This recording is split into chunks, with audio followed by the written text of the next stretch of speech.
Date डाल देना sir.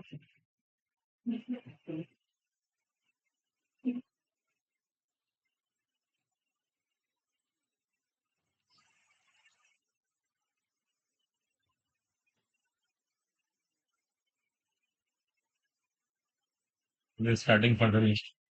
देखो लास्ट टाइम हम लोग का टेन फर्स्ट फ्लो फिनिश हो चुका था टॉपिक, और मैं कुछ आपको वर्क के बारे में सिखा रहा था, वर्क कैसे निकालते हैं। ठीक है। उसमें हमारे दो केसेस हुए थे, अगर आपको नोट्स में ध्यान देखो एक बार अच्छे से आप। एक तो वर्क निकालना मैंने आपको सिखाया था रिवर्सिबल आइसोथर्मल प्रोसेस में, एक बार आप नोट्स देख सकते हो। और एक आपको मैंने सिखाया था इरिवर्सिबल आइसोथर्मल प्रोसेस। देखो ये दो केसेस हमारे डिस्कस हो चुके थे। इन दोनों केस में वर्क कैसे कैलकुलेट करेंगे, फॉर्मुलाज बताए थे मैंने आपको। ठीक है। इनको ड्राइव करके दिखाया था। अब देखो आज का लेक्चर यही अभी चल रहा है, इसमें और बहुत सारी केमिस्ट्री पेंडिंग है, फिर कुछ नया केस स्टार्ट करेंगे।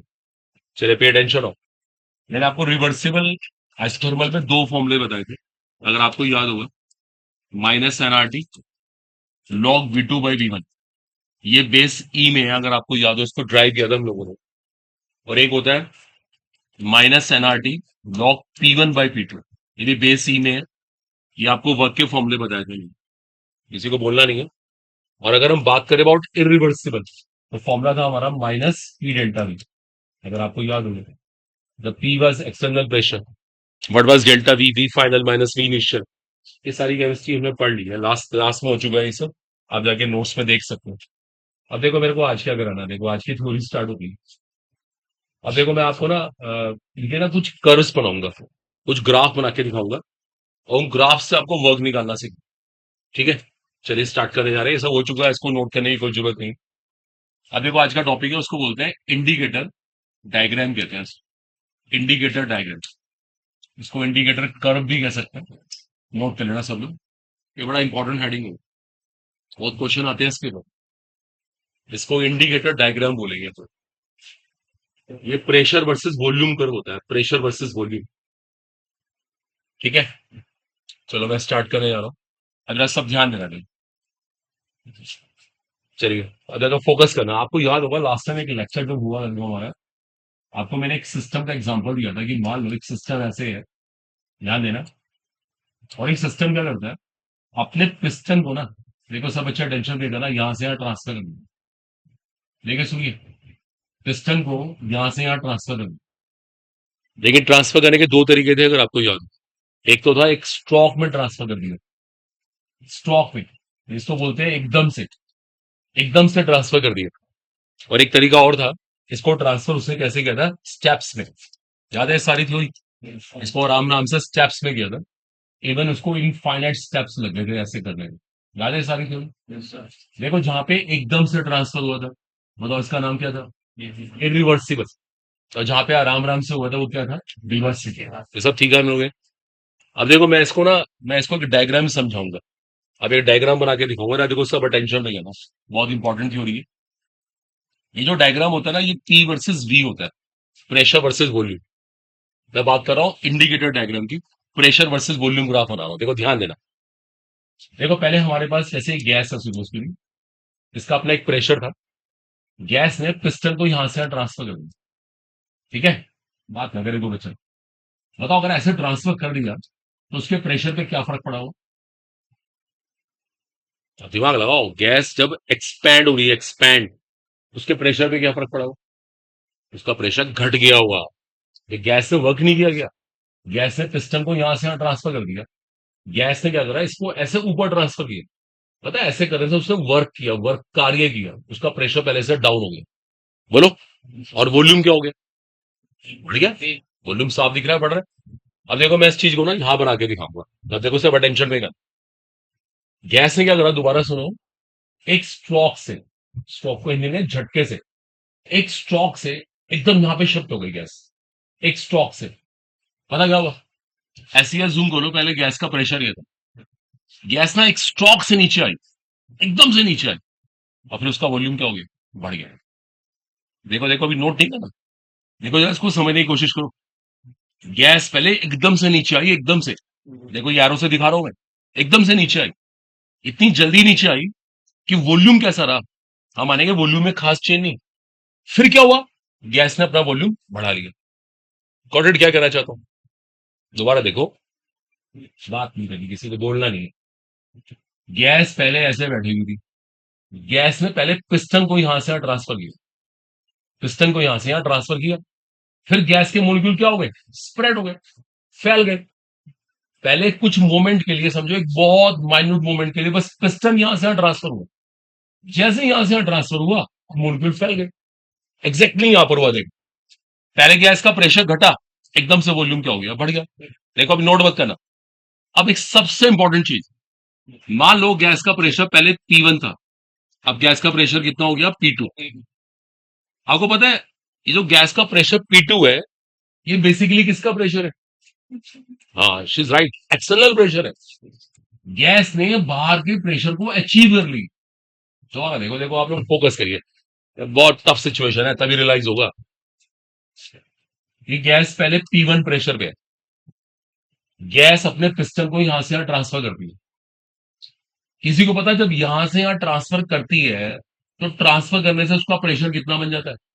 जो बाहर का प्रेशर होता है वो कितना है? P2।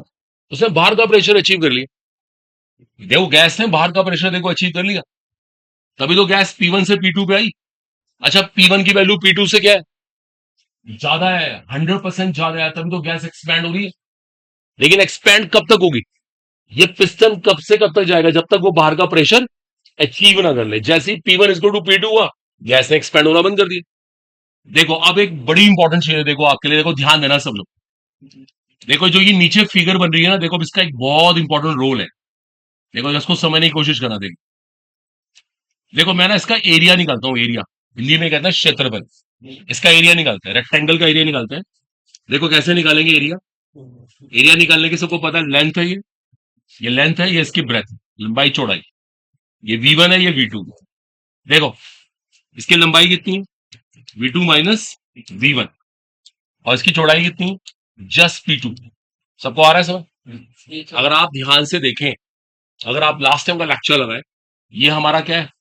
External pressure. और ये क्या है? Change in volume.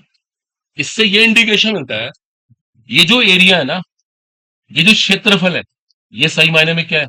ये वर्क है, वर्क, कार्य। देखो मैं आपको ये सिखा रहा था आज इंडिकेटर डायग्राम से। ये जो एरिया है ना, एरिया, जो ये क्षेत्रफल है, ये सही मायने में वर्क डन है, वर्क डन। अगर हम ये एरिया निकालते हैं ना, समझो हमने वर्क निकाल दी।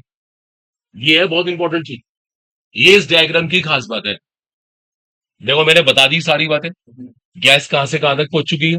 मैथ्स लगा लो यहां पर और थोड़ा सोचो। ये P2 और ये V2 माइनस V1, ये लास्ट टाइम के लेक्चर के अकॉर्डिंग हमारा जो प्रोडक्ट था वो वर्क था। आज हमने इसको वर्क कह दिया साफ साफ। अब मैं यहां से एक लाइन लिखूं बड़ी important, area under PV curve. Area under PV curve, ये पीवी कर्व है, पीवी कर्व, जो इसके अंडर में ये एरिया आ रहा है, area under PV curve is the measurement of work done, is the measurement of work. कह दो आप शॉर्ट है बस, ये कार्य की मेजरमेंट है, ये कहना चाहता था मैं आपसे। देखो ये है हमारा आज का सबसे इंपॉर्टेंट कॉन्सेप्ट, जाके देख लो, इसके ऊपर फिजिक्स तक में क्वेश्चन आते हैं। मोस्ट इंपॉर्टेंट चीज है ये हमारे लिए, बोलो अंडरस्टैंडिंग में। लेकिन ये कर्व किसके लिए, किसके लिए पता है आपको? Irreversible process, irreversible. और किसकी बात हो रही है? आइसोथर्मल। ये सब आपको लास्ट में बता चुके हैं, ठीक है? अभी नोट नहीं करना, अभी नोट नहीं करना। अब देखो यहाँ पे हम एक कर्व और बना लेते हैं, वो भी पीवी कर्व है। देखो ना उसकी केमिस्ट्री समझना, इसकी क्या साइंस है। अब यही चीज दूसरी तरह से कैसे हो सकती है? पहले पिस्टन यहाँ पे था, इसको हल्का सा ऊपर शिफ्ट किया, और हल्का सा ऊपर शिफ्ट किया, और हल्का सा ऊपर किया, ऐसे करते करते इनफाइनाइट स्टेप में पिस्टन यहां से यहां चला। Got it? अब देखो देखो मैं इसको ना, अब देखो मैं एक और तरीके से रिप्रेजेंट कर रहा हूं, देखो ध्यान देना। हम ये मान लेते हैं, पहले गैस यहां पर थी, उसका प्रेशर क्या था? P1। ये उसका वॉल्यूम था, ये कोरिस्पॉन्डिंग वॉल्यूम था V1। ठीक है? अब गैस एक्सपैंड होने लगी, देखो क्या हुआ, देखो ध्यान देना, प्रेशर भी चेंज हुआ और वॉल्यूम भी चेंज हुआ। एक मिनट, देखो प्रेशर भी चेंज हुआ और वॉल्यूम भी चेंज। देखो मैं इसको बना के दिखा रहा हूं, अब कर्व कैसे बनेगा। देखो अब इस बार करना ऐसे बनता है। अगर आप प्रोसेस को रिवर्सिबली कराएंगे, रिवर्सिबली हल्के हल्के से कराएंगे ना, तो प्रेशर भी चेंज होगा और वॉल्यूम भी चेंज। 100% भाई। अब जैसे गैस हल्की सी यहां से ऊपर चली गई तो और नया प्रेशर आ गया, फिर यहां से आ गई फिर प्रेशर आ गया, तो प्रेशर बदलेगा। देखो एक्सटर्नल प्रेशर बदल रहा है, ये किसी का बहाना है बिल्कुल भी। देखो हमारा कर्व ऐसे बन गया, ये रिवर्सिबल बनता है। अंडरस्टैंडिंग बन रही है? दोनों चीजें बदल रही है ना, दोनों चीजें बदल रही है। जब गैस एक्सपैंड होकर यहां से यहां जाएगी, हल्का सा ऊपर जाएगी, अब बाहर का प्रेशर कुछ और हो जाएगा। फिर हल्का सा ऊपर गई, बाहर का प्रेशर कुछ और हो जाएगा। हर बार प्रेशर बदल रहा है और वॉल्यूम तो बदल ही रहा है। एक और इंपॉर्टेंट चीज देखो ध्यान से, आप सब जानते हैं मैथ से अकॉर्डिंग प्रेशर पहले से क्या हो रहा है, घट रहा है। वॉल्यूम पहले से क्या हो रहा है, बढ़ रहा है। और सबसे मेन चीज, जो गैस का वॉल्यूम पहले यहां पर था, अब वो गैस का वॉल्यूम भी हो गया, तो साफ दिख रहा है गैस एक्सपैंड हुई है। देखो ये वाला जो कर्व बनता है, ये रिवर्सिबल के लिए बनता है। ये रिवर्सिबल के लिए कर्व बनता है। और एक इंपॉर्टेंट फिर से बात वही है, देखो हमारा प्रिंसिपल वही रहेगा, एरिया अंडर पीवी कर्व। देखो जो भी ये एरिया आ रहा है, जो ये क्षेत्रफल है, जो ये क्षेत्रफल आ रहा है, ये सारा का सारा क्या, ये वर्क डन है, कार्य है, कार्य। जो गैस ने कार्य किया, गैस से वर्क किया, उसकी मेजरमेंट है। अगर मैं इस फिगर का एरिया निकाल दूं ना, तो समझो मैंने वर्क निकाली। और एक बात और इंपॉर्टेंट चीज, दोनों एरिया देख लो आप, ये एरिया आपके सामने, ये फिगर आपके सामने, ये आपके सामने, दोनों को देख के साफ पता लग रहा है। देखो साफ इंडिकेशन होता है, reversible work expansion is more than work of irreversible expansion. बोलो आया समझ? ये ग्रेट रिजल्ट है। ये रिजल्ट इतना इंपॉर्टेंट है, ये हर साल मिलेगा आपको, हर साल। फॉर्मूले तो आपको आने ही चाहिए, ये कॉन्सेप्ट भी क्लियर होना चाहिए। और देखो मेन बात है, आप ना ध्यान से अपने कॉन्सेप्ट को लगाओ। ये एरिया देख लो, ये पूरी फिगर देख लो, और ये फिगर देख लो, आप आपके सामने दिख रहा है वाला एरिया 100% एरिया से बड़ा है। तो reversible work of expansion is more then irreversible work of expansion. That's very very crucial. बोलो अंडरस्टैंडिंग? कॉपी कर लीजिए।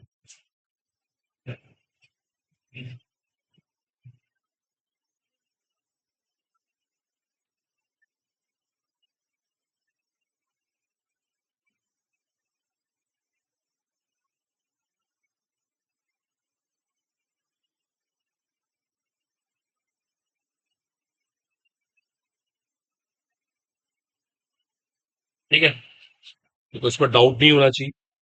That's very very interesting.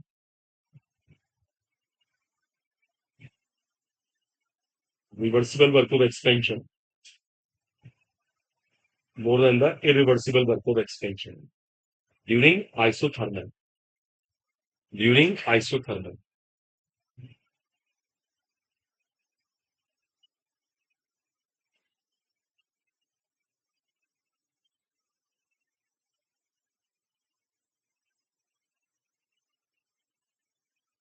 ठीक है स्टूडेंट्स, तो इस पर डाउट नहीं होना चाहिए। Reversible work of expansion is more then the irreversible work of expansion during isothermal process. और area under PV curve is the measurement of work, is a great line.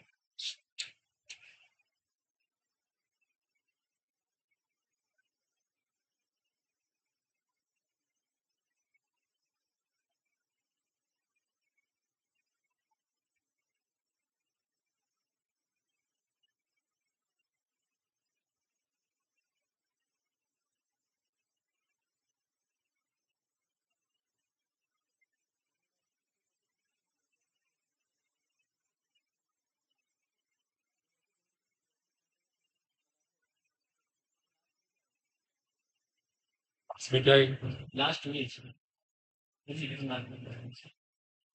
आप कह रहे हैं ऊपर से प्रेशर लगाते जा रहे हैं, फिर वॉल्यूम घटेगा। बना रहे हैं अभी उससे कंप्रेशन का, अभी सिखाते हैं। ये हमने एक्सपेंशन का बनाया, जो आप कह रहे हो ना, इसे कंप्रेशन करते हैं, कंप्रेशन, दबाना, वो भी सीखेंगे। अभी हमने एक्सपेंशन सीखा है। ये एक्सपेंशन है, देखो ये वर्ड ध्यान रखना। एक्सपेंशन जानते हैं ना, फैलना, ये फैलने वाला ग्राफ है, एक्सपेंशन हो रहा है, गैस एक्सपैंड हो रही है।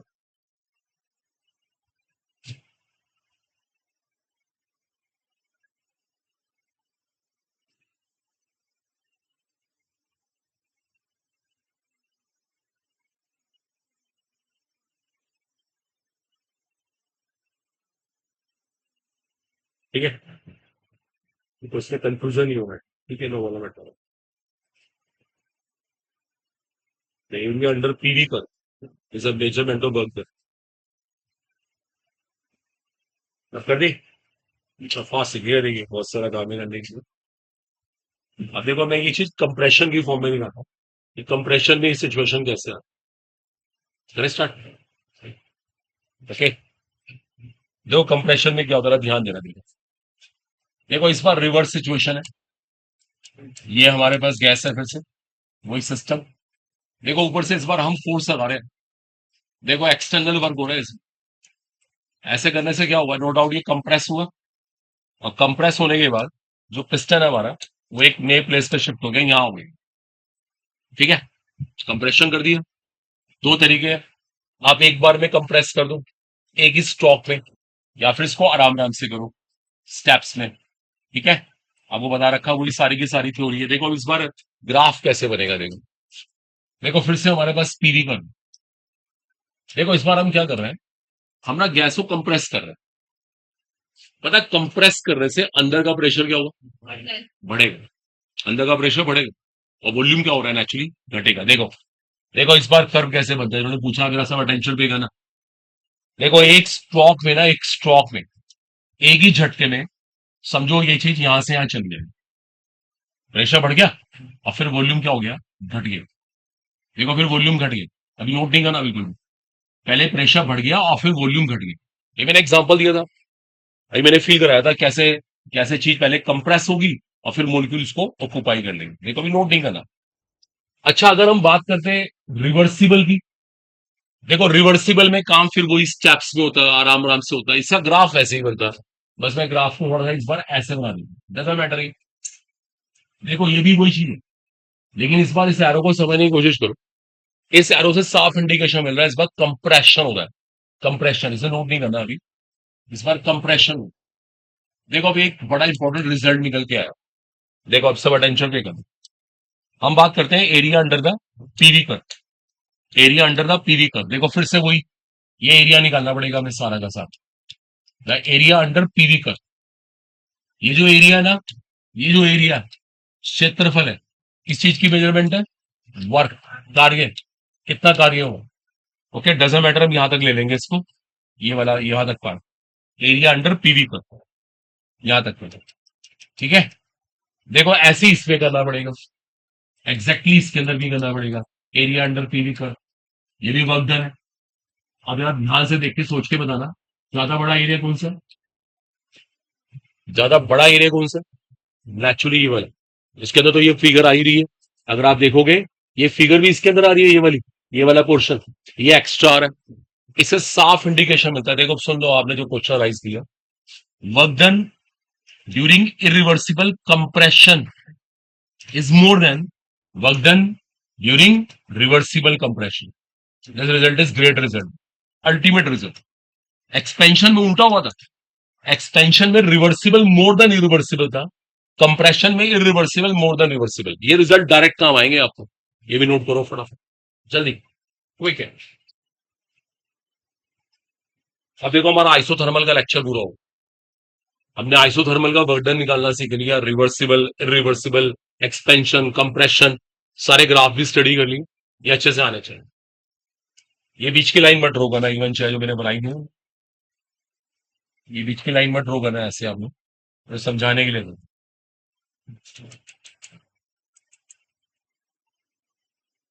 ठीक है स्टूडेंट्स, तो इसमें कोई डाउट ना हो। एरिया अंडर पीवी कर्व कहते हैं, एरिया अंडर पीवी कर्व।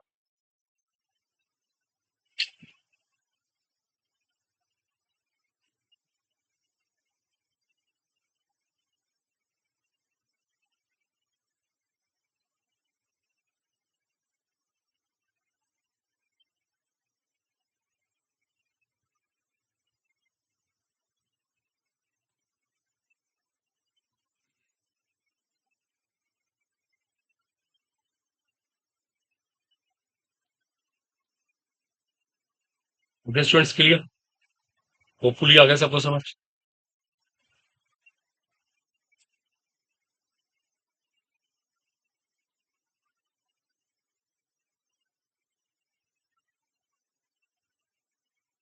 वो आइसोथर्मल वाला केस हमारा पूरा हो चुका है कि आइसोथर्मल वर्क कैसे निकालते हैं, रिवर्सिबल इरिवर्सिबल, एक्सपेंशन कंप्रेशन, कौन सा वर्क बड़ा होता है छोटा होता है ये भी हमने स्टडी किया।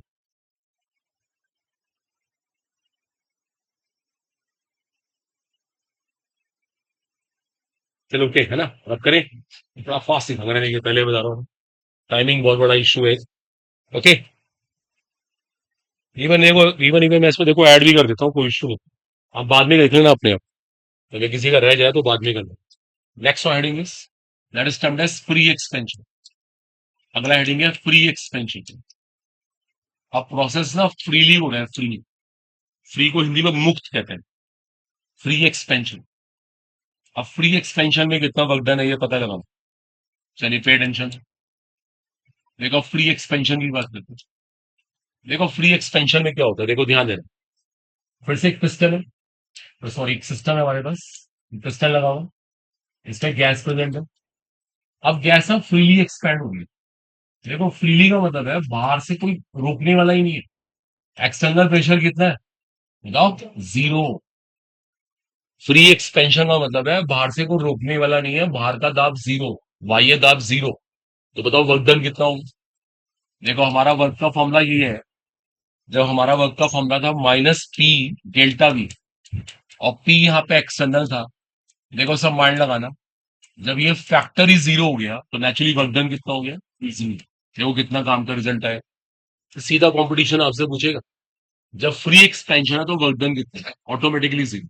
अभी लिख लेंगे इसको एक साथ, बोलो आगे सबको सुनो। ठीक है, इसमें सोचना ही नहीं, इसमें चाहे रिवर्सिबल हो चाहे रिवर्सिबल हो जैसे मर्जी हो रहा हो, वर्क डन जीरो। सीधा आपको रिजल्ट जीरो रिपोर्ट करना है, आप सोच लो मैथ्स के अकॉर्डिंग। इसके बाद हम बात करते हैं आइसोबारिक। अब आइसोबारिक की बात करते हैं, देखो नोट मत करना, आप सुनना ध्यान से। आइसोबारिक का मतलब प्रेशर क्या है, सेम, प्रेशर सेम। देखो जो प्रेशर अंदर का है ना वही प्रेशर बाहर का है। देखो ये एक प्रॉब्लम वाली बात आ गई। देखो सोचो पहले आप, जो प्रेशर कर, ये प्रेशर पी है तो ये भी पी है, तो क्या ये गैस इसके ऊपर वर्क कर पाई, कर ही नहीं सकती। फिर कैसे वर्क होगा, वर्क अब भी हो सकता है लेकिन इस फॉर्म में तो नहीं कर सकती, क्योंकि दोनों साइड का प्रेशर सेम। फिर कैसे वर्क करेगी बस, इसकी हीटिंग करनी पड़ेगी, इसे गर्म करना पड़ेगा। पता है हीटिंग करने से क्या होगा, इसका प्रेशर बढ़ेगा, फिर ये गैस वर्क कर सकती है। देखो सुन लो पहले, बिना हीटिंग के ये काम होगा ही नहीं। बिना इसे गर्म किए ये गैस वर्क ही नहीं करेगी। देखो भी नोट मत करो, अब एक इंपॉर्टेंट चीज मैं आपको बता रहा हूँ। देखो वेल नोन है, हम ऑलमोस्ट डेली लेक्चर में आता ही है, P is equal to NRT, ideal gas equation होती है। देखो हमने प्रेशर को कांस्टेंट रखा हुआ, प्रेशर हमारा सेम, ठीक है। मोल्स हम बदल नहीं सकते, गैस के मोल तो उतने ही है, तो गैस बाहर से आ थोड़ी ना रही है या बाहर जा थोड़ी ना रही है। देखो देखो अब मैथ्स लगाओ, सब दिमाग लगाना। ना तो प्रेशर बदला, ना मोल्स बदले, आर का नाम वैसे गैस कांस्टेंट है, तो फिर वॉल्यूम में चेंज क्यों हुआ, टेम्परेचर की वजह से, दैट्स अ पॉइंट। फिर तो वॉल्यूम को एक ही चीज बदल सकती है, टेम्परेचर। इसका मतलब ये हुआ, देखो नोट नहीं करना अभी, पी डेल्टा वी इसको टू एन आर क्या कहना चाहिए, डेल्टा टी। देखो हमने फॉर्मूला बना लिया, जो हम लोग ये 2-3 दिन पहले से लेक्चर कर रहे हैं ना, माइनस पी डेल्टा वी। जैसे हम लोग को ये पता है हमारा फॉर्मूला ये होता है, अब हम माइनस पी डेल्टा वी ना करें, क्या कर देंगे इसको, minus N R delta T. देखो एक फॉर्मूला और बन गया न्यूमेरिकल्स के लिए, minus N R delta T. एक फॉर्मूला न्यूमेरिकल्स के लिए और आ गया, that is called minus N R delta T. इसको यहां लिख देता हूँ, W is to minus N R delta T. लेकिन ये कब लगेगा, तब लगेगा जब प्रोसेस कैसा होगा, आइसोबारिक। आइसोबारिक कहेंगे, नोट कर लो इसको, इसको लिख लीजिए। इसका नाम है आइसोबारिक प्रोसेस। आइसोबारिक में एक ही केस रहेगा हमारा, माइनस एन आर डेल्टा। कैसा भी केस है, आइसोबारिक की अप्रोच ये रहेगी हमेशा। इसमें ग्राफ नहीं बनाएंगे क्योंकि इसमें प्रेशर तो कांस्टेंट है, क्लियर हुआ है। तो minus N R delta T, ये हमारा वर्क निकालने का फॉर्मूला आ गया। कंडीशन है हम आइसोबारिकली काम करें, एक आइसोबारिक है एक फ्री एक्सपेंशन, नोट कर लो सही।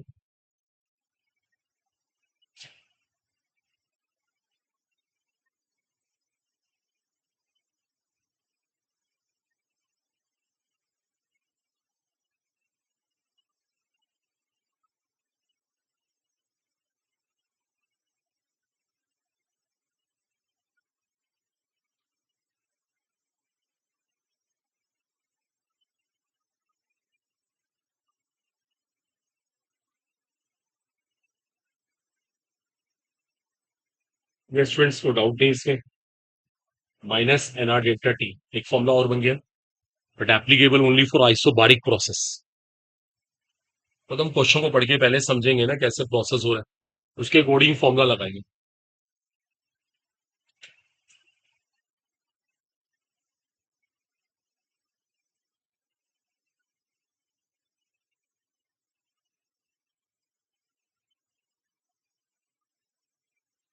फ्री एक्सपेंशन एक आइसोबारिक प्रोसेस, आइसोथर्मल, ये सब क्लियर होना चाहिए।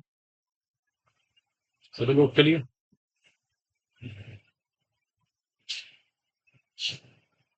अब इसमें ग्लास केसेस को बोलते हैं एडियाबेटिक प्रोसेस, हिंदी में कहता है रुद्धोष्म प्रक्रम। एडियाबेटिक प्रोसेस टर्म्ड एज रुद्धोष्म प्रक्रम। लेकर स्टार्ट, हो गया, डन। देखो नेक्स्ट इज एडियाबेटिक प्रोसेस। अब एडियाबेटिक प्रोसेस की बात करते हैं, ध्यान देना सभी। देखो एडियाबेटिक प्रोसेस में कैसे वर्क निकलता है, देखो ऐसा अटेंशन पे करना, ये बहुत इंपॉर्टेंट है, ये फिजिक्स के अंदर ही बहुत डिटेल में आएगा। देखो एडियाबेटिक प्रोसेस की क्या खास बात है, पहली बात तो आपको पता है ना, इसमें कोई हीट ट्रांसफर नहीं होता, उसमें कोई उष्मा का आदान प्रदान होता ही नहीं, एडियाबेटिक की ये सबसे खास बात। क्यों? एडियाबेटिक की वॉल कैसी होती है? Non conducting, good. देखो अब वेल नोन है, हम सबने फर्स्ट लॉ सीखा हुआ है, इसको बोलते हैं इक्वेशन ऑफ फर्स्ट लॉ। देखते रहिए, बाद में कॉपी करना, ये हमारी फर्स्ट लॉ की समीकरण है। वेल नोन है एडियाबेटिक में क्यू की वैल्यू जीरो होती है। देखो जब ये वैल्यू जीरो होगी ना, तो साफ इंडिकेशन बन गया delta is equal to W. देखो इससे एक बड़ा इंपॉर्टेंट रिजल्ट है, जो वर्क होगा ना, work is equal to change in internal energy, is equal to, understood है, चेंज इन इंटरनल एनर्जी। ठीक है, तो डेल्टा ई के इक्वल होगा। एक बार देखो और समझना सबने, देखो इसमें ना एक बड़ी इंपॉर्टेंट लाइन देखो बोलूंगा, अभी किसी को लिखना नहीं है। In this process work is done, in this process the work is done on the cost of its internal energy. Work is done by a system on the cost of its internal energy. इसका मतलब ये होता है, जो system काम करेगा ना, बताओ कैसे करेगा, उसको बाहर से तो एनर्जी मिलने की नहीं, तो क्या यूज करेगा, अपनी इंटरनल एनर्जी, अपनी आंतरिक ऊर्जा। देखो समझने की कोशिश करना, उसको अपनी इंटरनल एनर्जी खर्च करनी पड़ेगी। जैसे फॉर एग्जाम्पल, मान लो आप में से कोई स्टूडेंट है, वो सुबह से शाम तक कुछ खाता नहीं, उसकी क्लासेस है लगातार, उसको खाने का टाइम ही नहीं मिल रहा, वो तब भी वर्क करे जा रहा है, तो उसमें एनर्जी कहां से आ रही, कुछ खाया तो उसने था ही नहीं, तो उसने क्या यूज की, अपनी इंटरनल एनर्जी, जिसको हिंदी में आंतरिक ऊर्जा कहते हैं ना, उसने अपनी आंतरिक ऊर्जा के बेसिस पे काम किया। ऐसा होता है ना, हम चाहे 2 दिन 3 दिन बिना खाए भी रह सकते हैं, क्योंकि हमारे अंदर इंटरनल एनर्जी होती है, वो इस्तेमाल होती रहती है। लेकिन एक बहुत इंपॉर्टेंट पॉइंट है, इसमें जो सिस्टम होता है ना, अपनी इंटरनल एनर्जी की कॉस्ट पे काम करता है, उसको बाहर से नहीं एनर्जी मिलती, उसे बाहर से कोई एनर्जी नहीं दे रहा, उसे क्यों नहीं मिल रहा है, वो भी वो कार्य कर रहा है, वर्क कर रहा है, तो डेल्टा ई के बेसिस पे कर रहा है। अभी भी किसी को लिखना नहीं। अब देखिए, अब आपने पहले कभी फिजिक्स में चीजें पढ़ी हो, तो डेल्टा ई निकालने का फॉर्मूला होता था एनसीबी डेल्टा टी, पढ़ा है आपने? देखो अब ये थोड़ा सा ना पहले का आना चाहिए, किसी को नहीं आएगा देखो फिर बहुत मुश्किल है, इम्पॉसिबल, क्योंकि मेरे पार्ट में तो आता नहीं है करवाना, ये फिजिक्स में आता है सारा। आपने ये फॉर्मूले वहां पढ़े होंगे, एनसीबी डेल्टा टी बोलते हैं इसको। एन यहाँ पे नंबर ऑफ मोल्स है, एन यहाँ पे नंबर ऑफ मोल्स है, सीवी को हम कहते हैं molar heat capacity at constant volume. इसका नाम मोलर हीट कैपेसिटी होता है एट कांस्टेंट वॉल्यूम, निश्चित आयतन पर उसकी heat capacity, constant volume. Delta T पता ही है आपको, चेंज इन टेम्परेचर। देखो इससे क्या होता है, देखो अब इससे क्या होता है, वर्क का फॉर्मूला बन जाता है। हम डेल्टा ई की जगह इसको लिख सकते हैं ना, और डेल्टा ई डब्ल्यू के इक्वल है।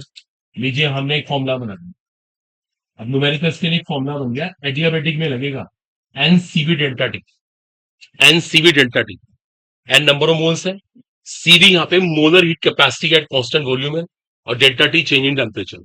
नोट करिए इसको, बात ना करिए, चुपचाप इसे नोट करो। बीच में क्या बोलते रहते हो?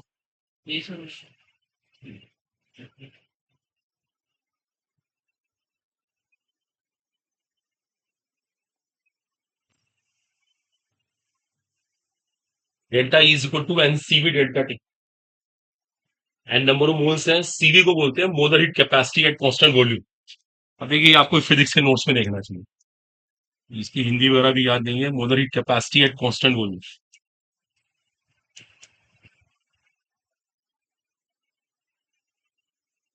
Eight constant volume. सबसे मेन बात है गैस क्या कर रही है, सिस्टम क्या कर रहा है, अपनी इंटरनल एनर्जी कॉस्ट पे वर्क कर रहा है, अपनी आंतरिक ऊर्जा खर्च करके वो कार्य कर रहा है। ये सबसे मेन चीज है, ये एडियाबेटिक की सबसे स्पेशल बात।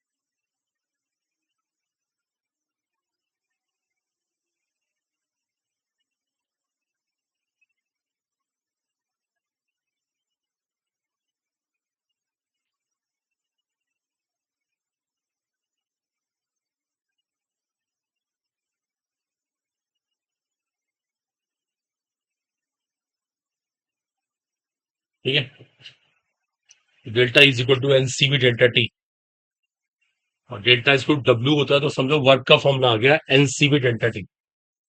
एन नंबर ऑफ मोल्स है, सीवी यहाँ पे molar heat capacity at constant volume है, delta T change in temperature.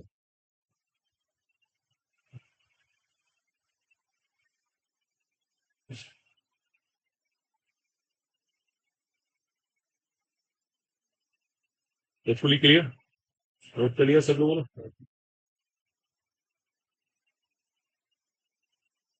इसको बोलते हैं रुद्धोष्म प्रक्रम। आगे कभी नोट्स में देखना, अपने हिंदी मीडियम के मिल जाएगा आपको ये, लाइफ में पढ़ा हुआ आपने फिजिक्स में, एडियाबेटिक प्रोसेस कहते हैं इसको। सिस्टम जो भी वर्क करेगा अपनी आंतरिक ऊर्जा खर्च करके करेगा, उसको बाहर से तो एनर्जी मिलेगी।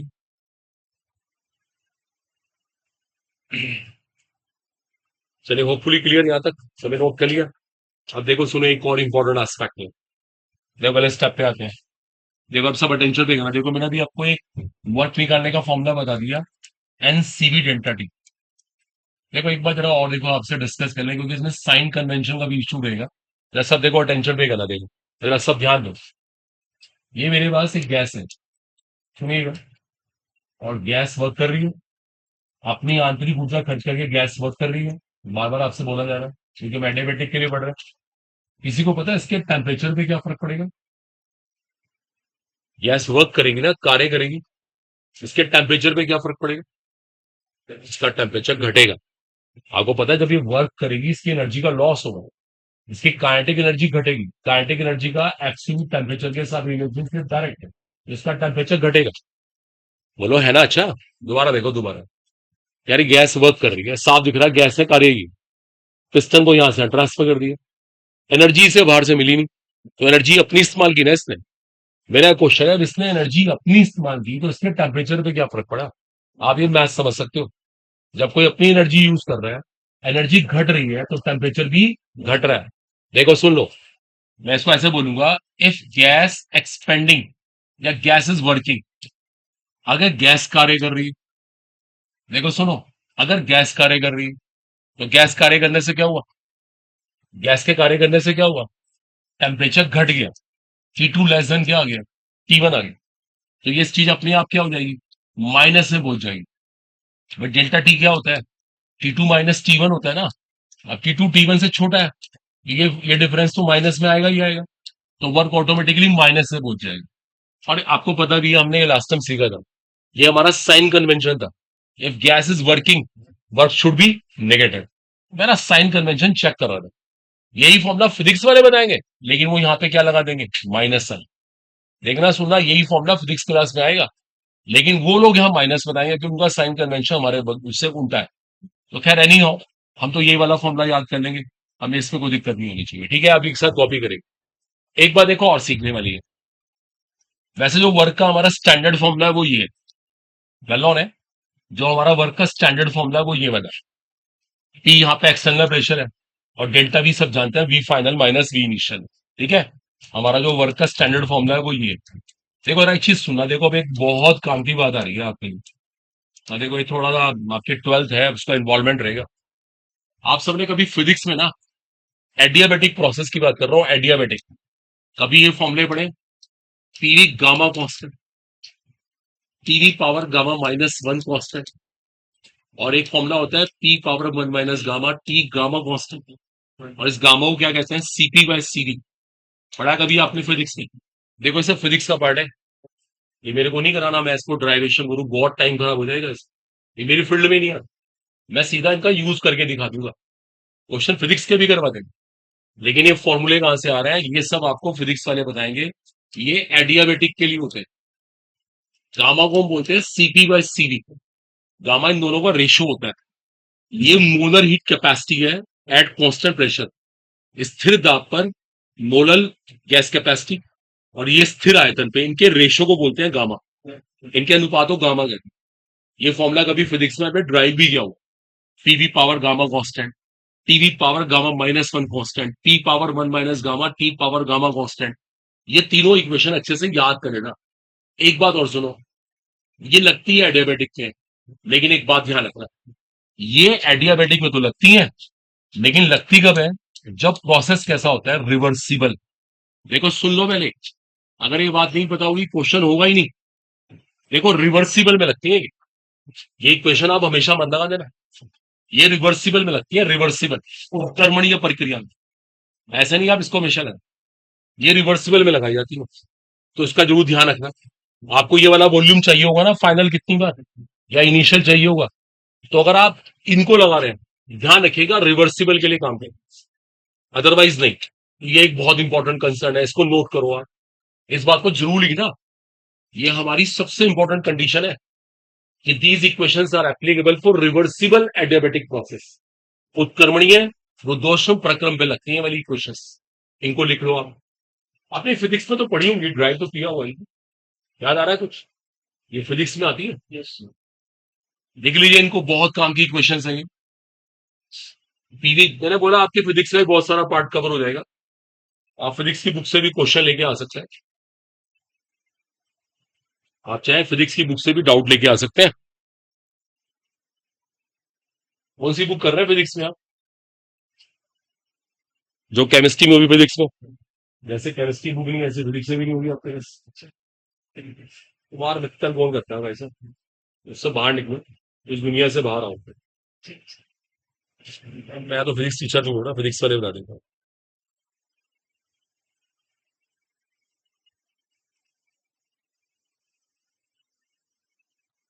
इतनी में इक्वेशन निकली रहेगा, ध्यान रखिएगा। बस ये रिवर्सिबल एडियाबेटिक पे लगती है, तो जल्दबाजी में इनको हर जगह मत लगा देना, मतलब क्वेश्चन रॉन्ग होने के पूरे चांस है। अभी करवाएंगे इसके बाद प्रॉब्लम्स भी। एक मिनट में यार नोट करो इसको।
वो डाउट नहीं होना चाहिए।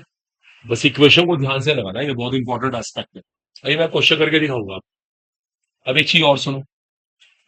अगर प्रोसेस रिवर्सिबल हुआ, एडियाबेटिक हुआ, एक तरीका और है एक हमारे पास। देखो मैंने आपको पिछली बार जब लास्ट क्लास में भी मैंने आपको रिवर्सिबल में एक प्रोसेस सिखाया था, वर्क कैसे निकालते हैं, माइनस पीडीवी, और इसको इंटीग्रेट किया था हम लोगों ने, याद आ रहा है कुछ? और हमने इस प्रेशर को किससे रिप्लेस किया था? पीवी इज टू एनआरटी से। अब सुनिए, हमारी इक्वेशन क्या है? PV power gamma constant. देखो सुन लो, पीवी पावर गामा कांस्टेंट। अब मुझे ये क्वेश्चन लगानी पड़ेगी। अब मुझे पी को रिप्लेस करना पड़ेगा के अपॉन वी पावर गामा। देखो इसको मुझे इंटीग्रेट करना पड़ेगा। आप ये सब चीजें फिजिक्स में तो ऐसे है यूजुअल। फिजिक्स का तो एक भी क्वेश्चन इसके बिना नहीं हो सकता अगर आपको नहीं आता। देखो इसको करना पड़ता है इंटीग्रेट। अब देखो मैं भी शॉर्टकट मार रहा हूँ, टाइम बचे। देखो एक फॉर्मूला सिखा रहा हूँ, इसको अगर अच्छे से लर्न कर लें तो हमारा काम बहुत इजी है, क्योंकि देखो वो कोई ये सब पूछ नहीं रहे। लेकिन अगर मेरे पास कोई क्वेश्चन आएगा तो मैं देखना करके दिखा दूंगा इसी अप्रोच से। इसको भी नोट कर लें प्लीज आप। डायरेक्ट फॉर्मूला है रिवर्सिबल एडियाबेटिक के लिए। रिवर्सिबल एडियाबेटिक के लिए लिख लीजिए इसको। ये इसके ड्राइवेशन इंटीग्रेशन से आया। ये जो फॉर्मूला है इसके इंटीग्रेशन से आया, रिवर्सिबल एडियाबेटिक के लिए। आप एक बार ना फिजिक्स के नोट्स निकालो अपने और सारे वहां से रिवाइज कर डालो। आपको खुद ये गामा वगैरह याद आना शुरू हो गया। ये सब मैंने फिजिक्स से पढ़ा है। ये केमिस्ट्री क्लास में पढ़ाया जाता ही नहीं, लेकिन प्रॉब्लम की फॉर्म में मिलेगा मिलेगा। अच्छा आपको एक बात पता है? बात ना करो बॉयस, पीछे पीछे यार बात ना करिए बिल्कुल भी। कोई यहाँ डाउट हो बताओ, कोई स्टडी के बारे में बोलो तो अच्छा भी लगेगा। अपना कोई टॉपिक डिस्कस ना करें। रिवर्सिबल एडियाबेटिक के लगता है ये इसके इंटीग्रेशन से है।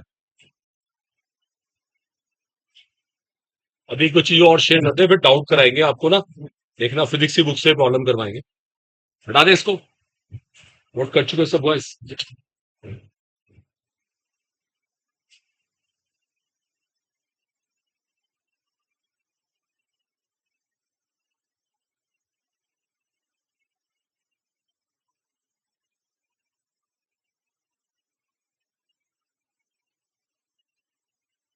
ठीक है, डन है। देखो एक और इंपॉर्टेंट चीज है, एक आपने फॉर्मूला फिजिक्स में और डिस्कस किया होगा, यूज हम लोग भी करेंगे। CP minus CV is to R. पढ़ा है कभी आप लोगों ने formula? For one mole of a gas. ये फॉर्मूला होता है for one mole of a gas को मेयर्स फॉर्मूला बोलते हैं।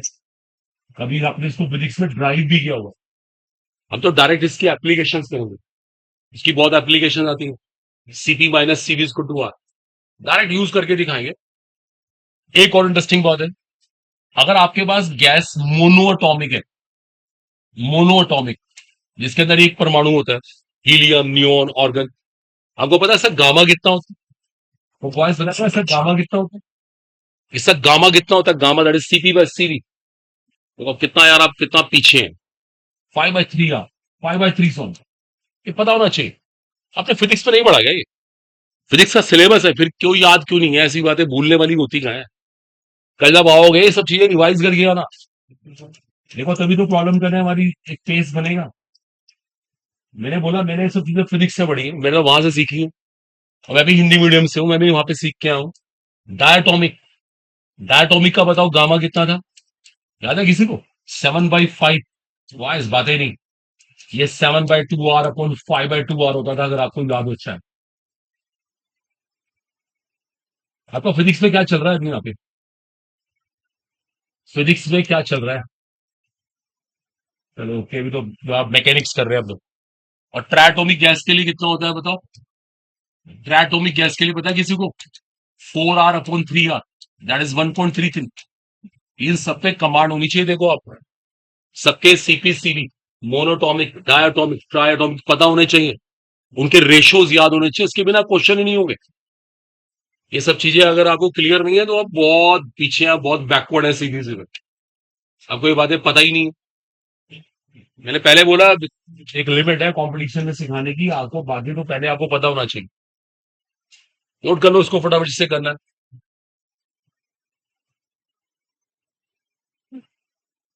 फिर एक से नोट्स निकालिए, सब वहां पे ड्राइवेशन मिलेंगे आपको।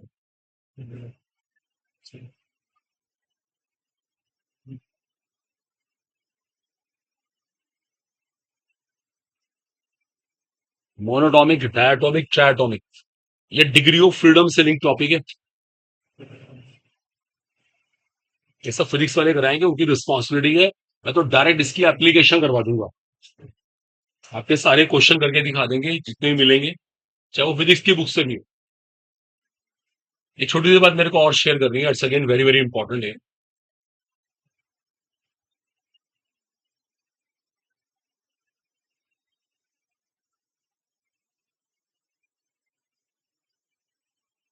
ठीक है, अभी प्रॉब्लम भी करते हैं आपके सामने ना।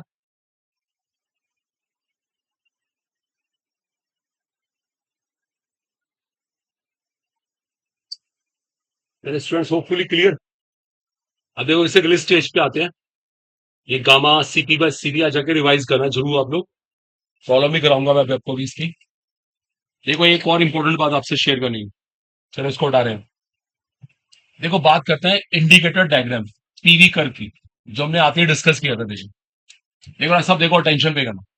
आपने कभी एक बात और सीखी है, ये जो एडियाबेटिक हमारा प्रोसेस होता है, एडियाबेटिक एडियाबेटिक प्रोसेस, जो उसका स्लोप होता है, जो पीवी कर्व का स्लोप होता है, जिसको प्रवणता बोलते हैं, आई थिंक सो, वो आइसोथर्मल का गामा टाइम होता है। पढ़ा कभी आपने? ये सब रिजल्ट्स हैं बड़े इंपॉर्टेंट। ये बहुत इंपॉर्टेंट रिजल्ट्स होते हैं। Excuse me।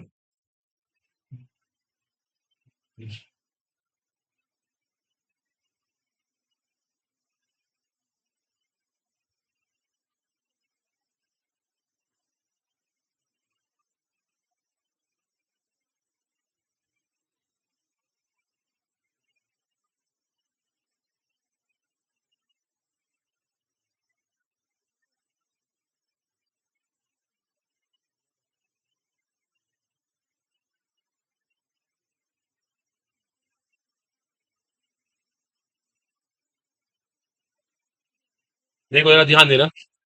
देखो देखो देखो, सुनो एक मिनट प्लीज। देखो जैसे आइसोथर्मल में कर्व ऐसे बनता है, वेल नोन। आपको पता है एडियाबेटिक में कर्व इस तरह से आता है। देखो देखो, बात ना करे कोई भी स्टूडेंट। अगर ये कर्व आइसोथर्मल का है तो ये एडियाबेटिक का कर्व है, that should be clear. Adiabatic में स्लोप होता है ना, स्लोप जिसे प्रवणता बोलते हैं, वो प्रवणता इसकी इससे ज्यादा है। आप देख सकते हो इसका स्लोप ज्यादा है। देखो दोनों ग्राफ को देखो, समझने की कोशिश करो, बहुत इंपॉर्टेंट है यार। आपने फिजिक्स से भी कुछ नहीं करा, केमिस्ट्री तो आपकी अपनी जगह है ही जैसी भी। आपकी पता लग रहा है आप ओवरऑल क्या है, बायो वगैरह कैसी आती है वो भी हैंड ही होगा। गलत है ना, आप गलत रास्ते पे चल पड़े।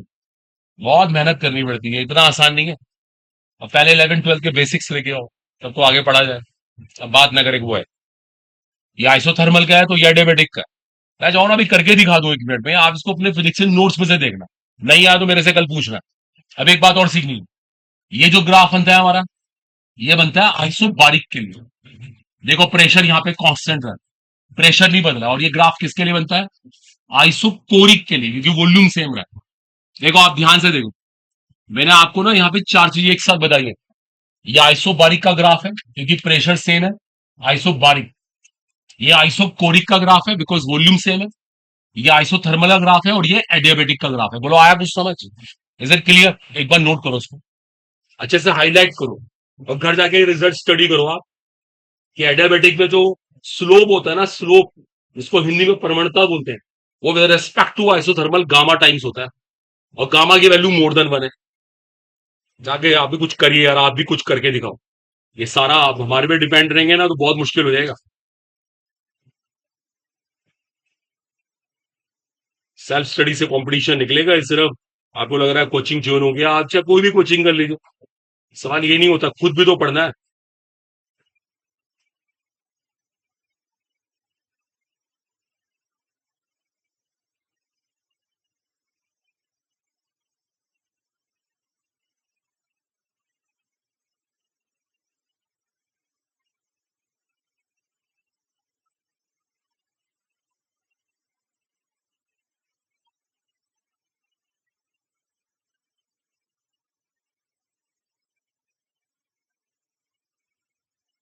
Students clear hopefully.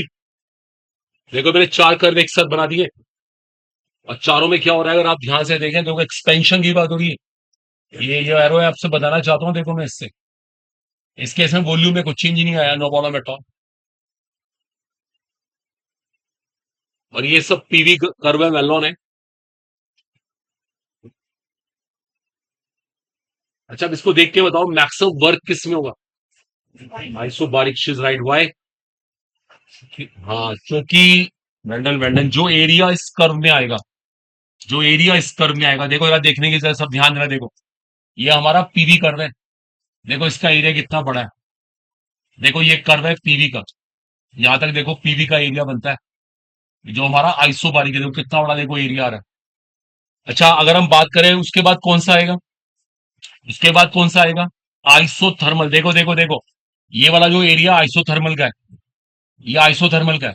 उसके बाद कौन आएगा, ऑटोमेटिकली एडियाबेटिक। देखो एडियाबेटिक हमारा ये वाला पोर्शन बन रहा है, इट इज एडियाबेटिक नाउ, जो ये वाला सेक्शन है सिर्फ इतना सा एडियाबेटिक है। और आइसोकोरिक का वर्क कितना है, जीरो, ऐसा कोई एरिया कवर ही नहीं हुआ, तो सीधी लाइन बनी हुई है। Is it clear? देखो इससे साफ इंडिकेशन मिलता है जो आइसोबारिक में वर्क डन होता है ना वो मैक्सिमम है। Isobaric more than, isothermal more than, adiabatic, and the last is what है, आइसोकोरिक। ये भी नोट कर लो आप, ये बड़ा इंपॉर्टेंट रिजल्ट है आपके लिए। बात नहीं करनी किसी को भी यार, बोलो मत कोई बच्चा। वैसे एक लास्ट कर्व और समझाना है, उसके बाद प्रॉब्लम्स ही करेंगे हम लोग। और ये कर्व मैंने किस बेस से बनाया था, वो गामा टाइम्स की बेसिस बनाया था। एडियाबेटिक का जो स्लोप होता है ना, slope, slope of adiabatic that is more then the gamma times of slope of particularly isothermal.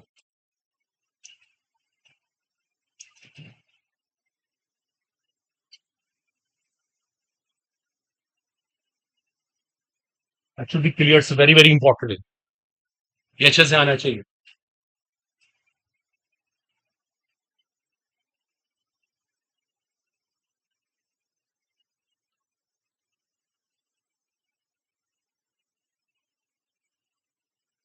अभी ये एक्सपेंशन वाला कर्व है।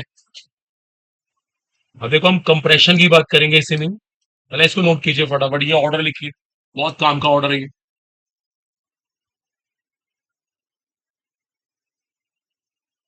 अगर हम एक्सपेंशन में कर्व बनाए ना, एक्सपेंशन, देखो एक्सपेंशन में जो आइसोथर्मल है और एडियाबेटिक, देखो उनके कर्व ऐसे बनते हैं।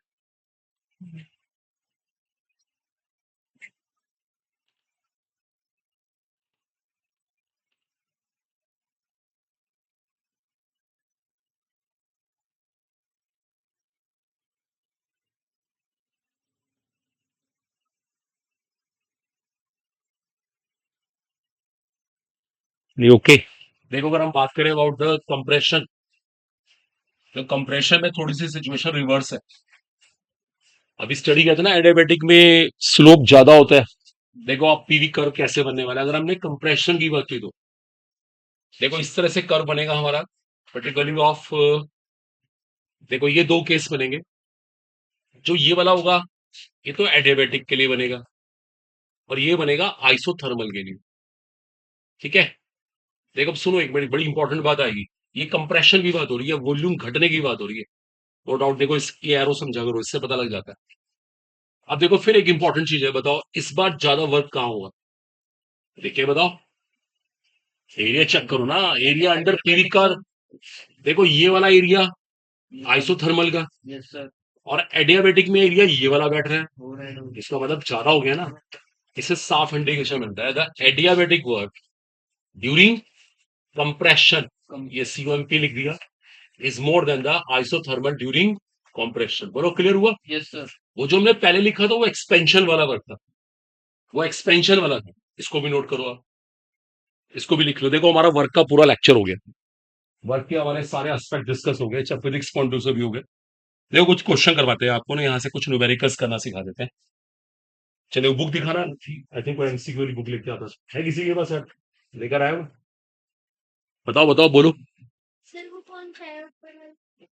आइसोथर्मल अंडरस्टूड, इस टाइम एडियाबेटिक और आइसोथर्मल कंपैरिजन चल रहा है, और तो तीसरा किसी ने लिखा हो। देखो कोई प्रॉब्लम देखते हैं यहाँ से ना, डजंट मैटर, फिजिक्स की भी प्रॉब्लम उसको भी देखते हैं। वर्क बेस्ड कोई भी क्वेश्चन होगा उसको हम जरूर ट्राई करेंगे।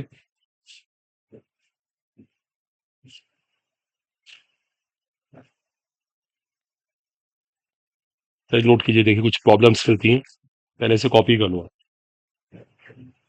मैंने लास्ट टाइम भी कुछ क्वेश्चन टिक करवाए थे, करके देखे थे आप लोगों ने? वॉइस में कुछ किया था? सच में झूठ नहीं बोलना है।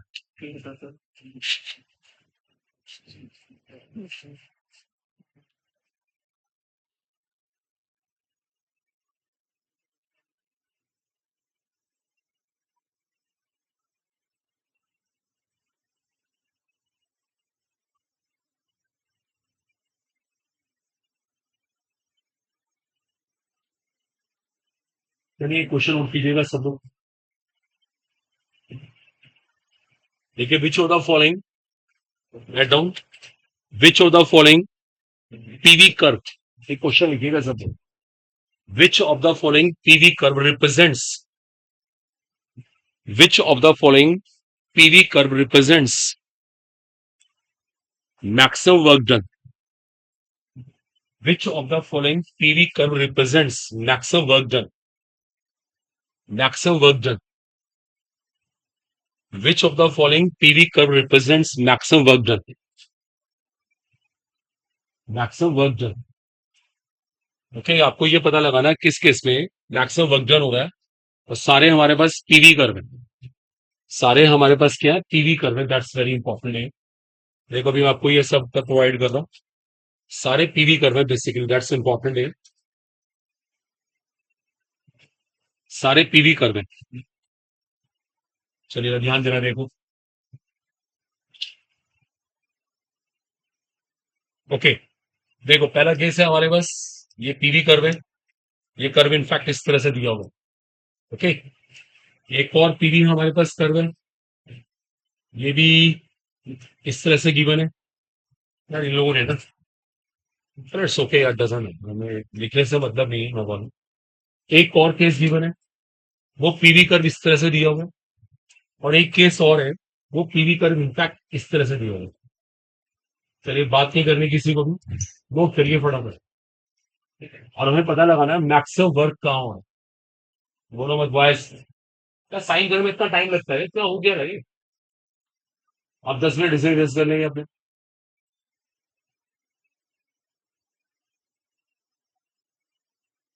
इस काम के लिए वो ध्यान देना।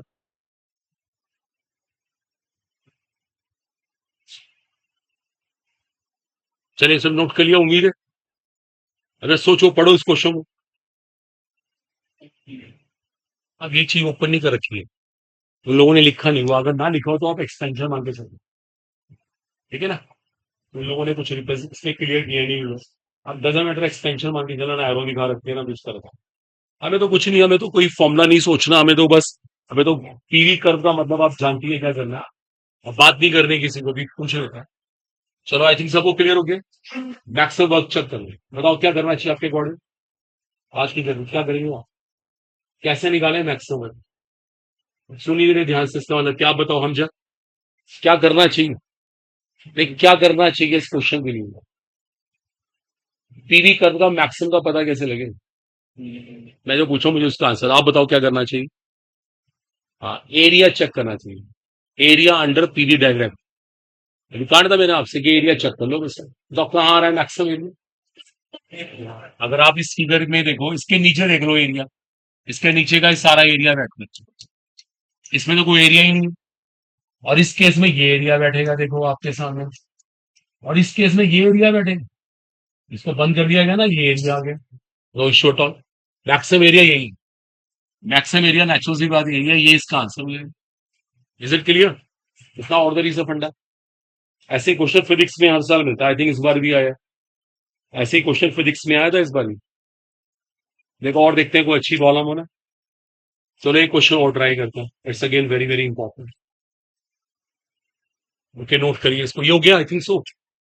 देखो रिवर्सिबल एक्सपेंशन, अगला हेडिंग नोट, क्वेश्चन नोट करो। Reversible expansion of an ideal gas. Reversible expansion of an ideal gas under reversible expansion of an ideal gas isothermal under isothermal and adiabatic under isothermal and adiabatic conditions are as shown in the figure. Reversible expansion of an ideal gas under isothermal and adiabatic conditions are as shown in the figure. Are as shown in the figure. ठीक है, R as shown in the figure. आप भी ये figure draw कर लें, ये figure draw कर लीजिएगा.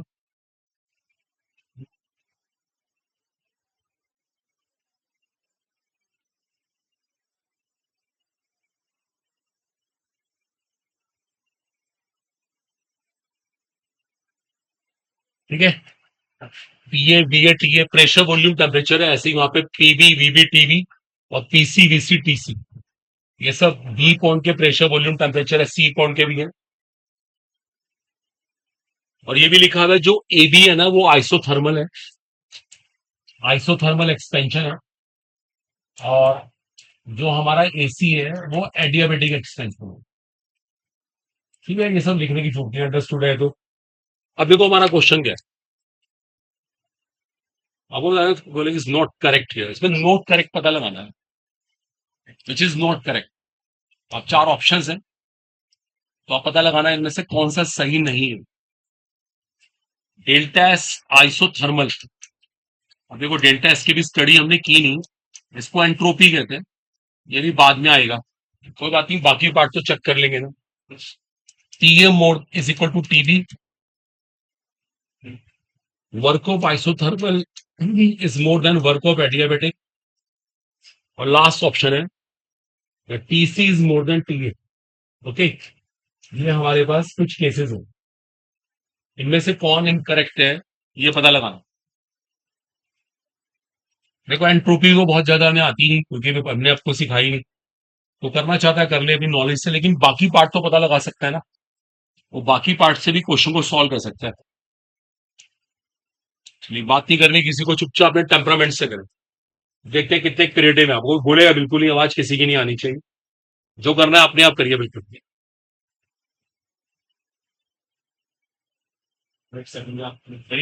बिल्कुल चैलेंज से, पूरी कंसंट्रेशन से, पूरी पावर से जरूरत है, इसे डिस्कस बिल्कुल नहीं करना.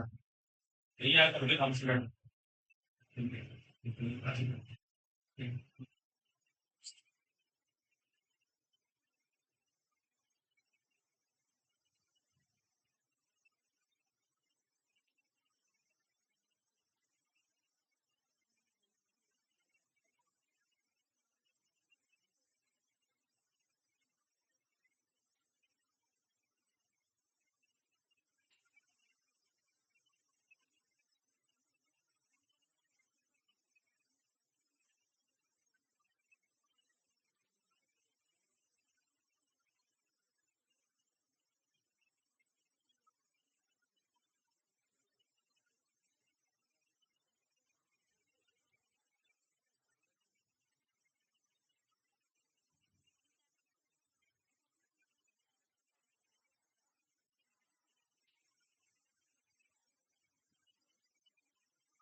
पेमेंट से हैबिट बनाने किसी से डिस्कस ना किया तो।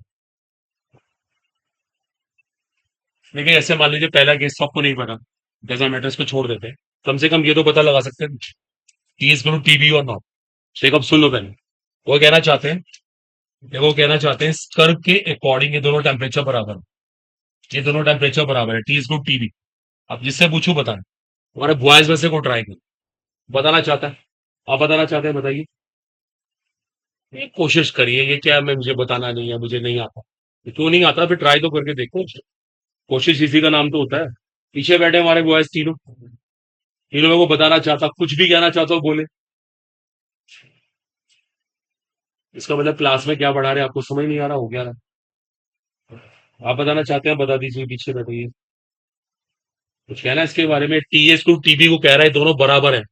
आप कुछ कहना चाहते हैं बराबर है या नहीं? बोर्ड पे ही होता है सब, यहीं पे लिखा हुआ है, अगर आप दिमाग लगाएंगे तो पता लग जाता है। आपको कुछ कह रहे हैं ये बराबर है, कैसे पता लगा आपको? हाँ, इसलिए दोनों बराबर, कॉन्फिडेंट हो बिल्कुल, इज राइट। ये 100% बराबर है, बिकॉज ये लिखा हुआ था, ये प्रोसेस ना आइसोथर्मल है। अब आइसोथर्मल की परिभाषा पता होगी तो अपने आप ही क्वेश्चन हो जाएगा। उसमें टेम्परेचर ही सेम रहता है। अब आप देखिए ना, आप कितने पीछे हैं, कितने पीछे, क्या कोई लिमिट ही नहीं। जिसको ही समझ नहीं आ रहा गलत है ना, तो वो कोशिश ही नहीं कर रहा। टीएस टू टीबी और कहने को हम 12th पास हो गए, तो फिर ये इतना भी सोच ही सकते हो तो बेकार। ये बिल्कुल सही है।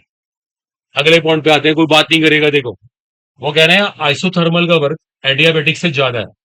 आपके सामने कर्व बना हुआ है, कर्व के बेस से बनाना है। आपको कुछ कहना है, आप बताओ, आप बोलो। इनसे बोलिए, ये वर्क करिए सही है। ये सही है गलत है? पीछे मत बोलना कोई। ये सी वाला पॉइंट चेक कर रहे हैं आपको कि ये वाला वर्ग इससे ज्यादा है। आप बताइए सही है गलत है, बताइए। सही है, पक्का कॉन्फिडेंट है? कैसे पता लगा? कैसे पता लगा, जल्दी बताइए, रीजन के बिना कैसे मानने आपकी बात। छोड़िए ऐसे, फिर कोई हवा में नहीं, देखो रीजन होना चाहिए। आप बताओ, कॉर्नर में बैठी, कॉन्फिडेंट हो बिल्कुल, she is right, very good. देखो अगर आप चेक कर बैठ जाइए, देखो ये आइसोथर्मल का एरिया है, एरिया अंडर पीवी कर्व, ये तक ले लेते हैं। और इसमें ये वाला एरिया, देखो साफ दिख रहा है, जो आइसोथर्मल का एरिया है एडियाबेटिक से ज्यादा। तो ये चीजें सोचने से तो आती हैं, ऐ थोड़ी ना वो कोई याद करके कुछ नहीं होता कंपटीशन पे। ये भी सही है, बिल्कुल नो डाउट है। ठीक है, आप तीसरे पॉइंट पे आते हैं। देखो टीसी मोर देन टी है, ये रहा टीसी। कह रहा है ये वाला तापमान इस तापमान से बड़ा है, TC is more then T. ठीक है, ये प्रोसेस कैसा हुआ? एडियाबेटिक। ठीक है, साफ है बिल्कुल। टीसी मोर देन टी है, तो बोलेगा नहीं बिल्कुल भी। आप बताइए, चलिए MS college student, TC more than T है, बताओ। आप दोनों में से कोई बता दे। ये साधे बैठे हैं, इनसे बता दीजिए। आप दोनों से कह रहा हूं, बताइए ये सही है गलत है, बैठ बता दीजिए। क्यों गलत है? फिर फिर ये फिर बात हुई।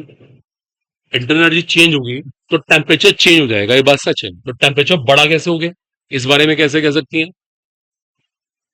जो आप रीजन दे रही है, तो रीजन तो सही नहीं है ना। दोबारा बताइए, सोच के अपने साथ बैठिए, इनसे कहीं भी फ्रेंड से पूछिए कि टीसी मोर देन टी कैसे हो गया, इसको एक्सप्लेन करिए। ये नहीं है ऐसे, वाला भी फेक नहीं, लॉजिक चाहिए। आप इनसे कुछ साथ में बैठिए, इनसे कह रहा अभी फ्रेंड से, आपसे कह रहा हूँ, आपसे कह रहा हूँ मैं, आपसे पीछे। हाँ अच्छा, ये बताइए। हाँ खड़े हो जाइए, जल्दी से बताइए इसका रीजन। कौन क्लास में कितना सुन रहा है पता लग जाता है ना, किसे कितना आ रहा है, बताइए बताइए। हाँ आपसे कह रहा हूँ, मैडम बात ना करिए प्लीज, छोड़िए डिस्कशन। आपको कुछ कहना है? वाई नॉट, क्यों नहीं कहना? ये क्या कि मुझे कुछ नहीं कहना? मैं आपसे केमिस्ट्री तो पूछ रहा हूँ, कोई और सब्जेक्ट तो पूछिए ना। आप भी तो क्लास में डेली आ रही है ना, सुन रही है तो बताइए अपनी बात। ध्यान से सुनते नहीं ना, इसका मतलब यही है आपका माइंड कहीं और चल रहा है बस। चलो पीछे गर्ल्स बैठी हैं, बताएंगी दोनों में से कोई? पीछे लास्ट में दो गर्ल्स बैठी हैं, बताएंगे इनमें से कोई? वो देखो इंटरेक्ट भी नहीं कर रही है, उनको इतना डर लग रहा है, कॉन्फिडेंस ही नहीं है। तो ये होता है, ये बुरा हाल है। आप बताओ, हाँ आप बता दीजिए। बड़ी हंसी आ रही है, बता दो। हाँ, ये सही है गलत है? टीसी मोर देन टी है, सही है गलत है? क्यों गलत है? एरिया, कौन सा एरिया आ गया यहाँ पे? टेम्परेचर में कौन सा एरिया लेते हैं?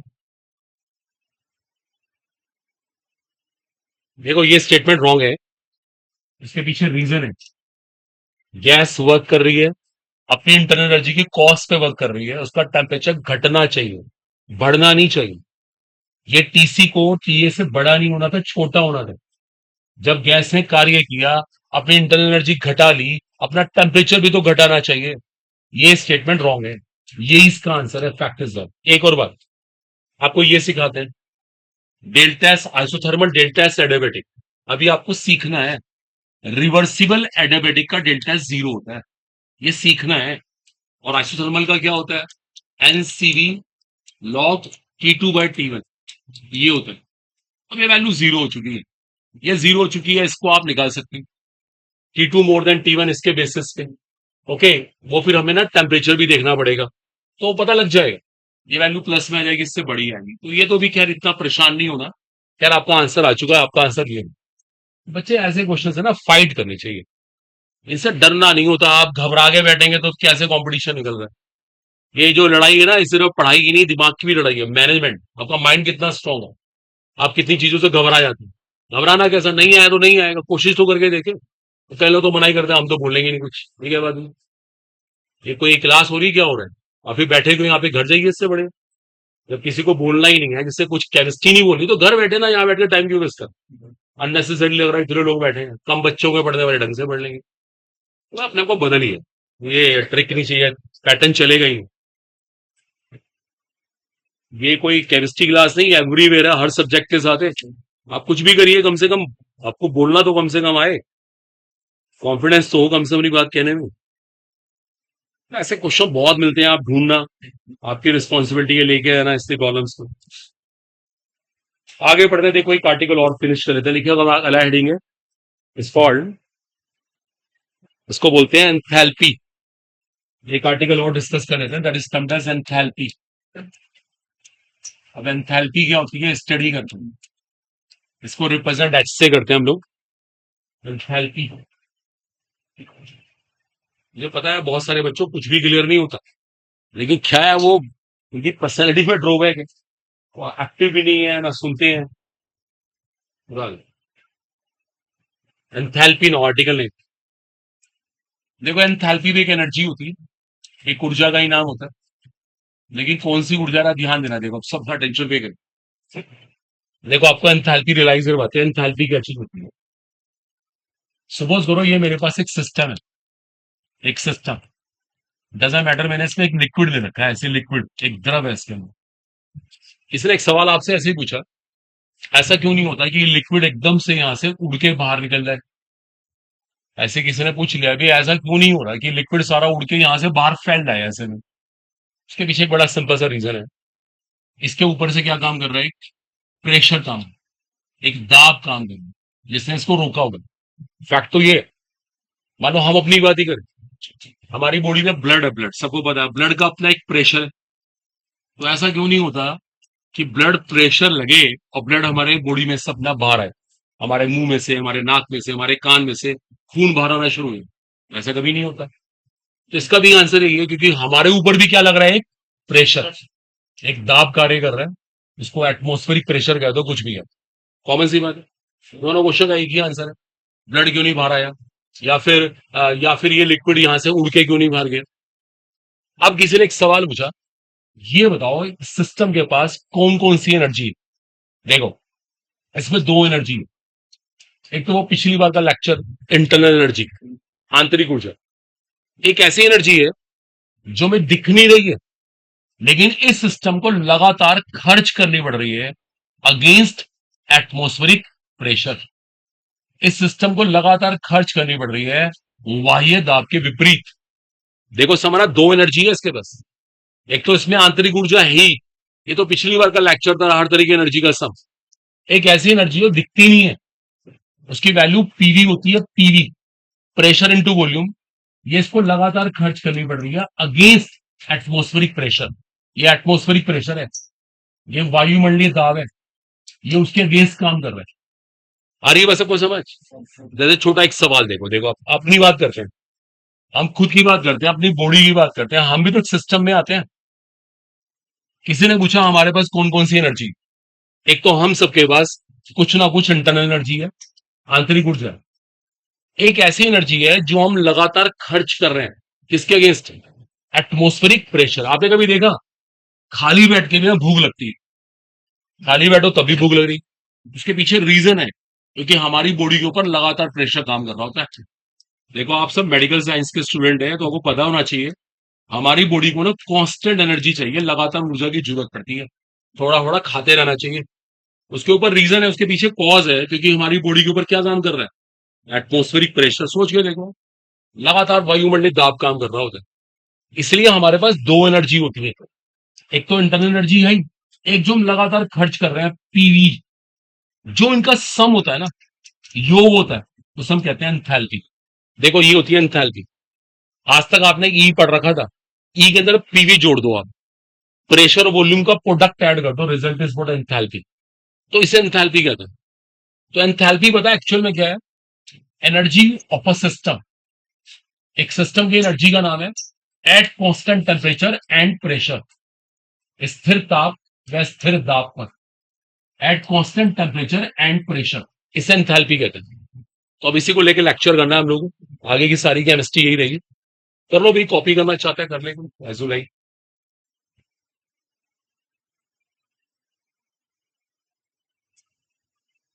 इसको नोट करना, नोट कर ले, एंथैल्पीज को to H equals to E plus PV, ये इसकी इक्वेशन है।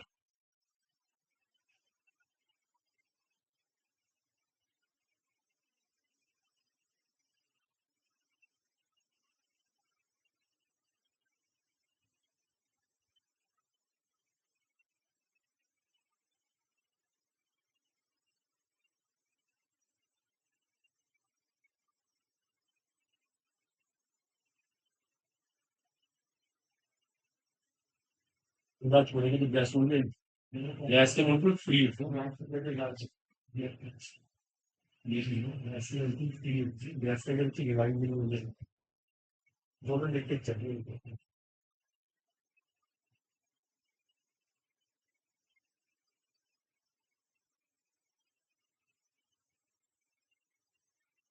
ई प्लस पीवी, इसका मतलब एंथैल्पी। एंथैल्पी का नाम। और एंथैल्पी की परिभाषा क्या है? Energy of a system. एक सिस्टम की एनर्जी है, लेकिन कब? At constant temperature and constant pressure. आई आया था समझ सबको? ठीक है। और एक बात और है, अगर हम इसको ऊपर से बंद कर देना बिल्कुल, अगर हमने इसको टोटल ऊपर से बंद कर दिया, ऐसे कैप लगा दी इसके ऊपर, अब बताओ इस पे कौन सी एनर्जी होगी? अब पीवी काम करना बंद कर देगा। हाँ, अब ये खत्म हो जाएगा। सिर्फ एनर्जी कौन सी होगी? ई। इसको सिर्फ ई कहेंगे। ये इंटरनल एनर्जी पता क्या होती है? ये भी एनर्जी होती है। ये होती है कांस्टेंट, क्या कहना चाहिए, टेम्परेचर एंड कांस्टेंट वॉल्यूम। ये आपने ऊपर से बंद कर दिया, ऊपर से बंद कर दिया आपने, ऊपर से एटमोस्फियर प्रेशर काम ही नहीं कर रहा। देखो देखो, आराम से, इजी गोइंग। एक तो आज तक आपने इंटरनल एनर्जी पढ़ी है, एक नई एनर्जी पढ़ ली आपने, एंथैल्पी। दोनों फर्क क्या है? वो कांस्टेंट टेम्परेचर कांस्टेंट प्रेशर पे है, ये कांस्टेंट टेम्परेचर कांस्टेंट वॉल्यूम पे है। ये भी बात लिख सकते हो आप, कभी काम आए, आपको कंफ्यूजन ना रहे। Enthalpy is energy of a system eight constant temperature constant pressure, मैंने पहले बता दिया। And internal energy is energy of a system eight constant temperature constant volume. वो कांस्टेंट टेम्परेचर कांस्टेंट वॉल्यूम पे होती है, शुड बी क्लियर। ठीक है, तो सब सेटिस्फाइड?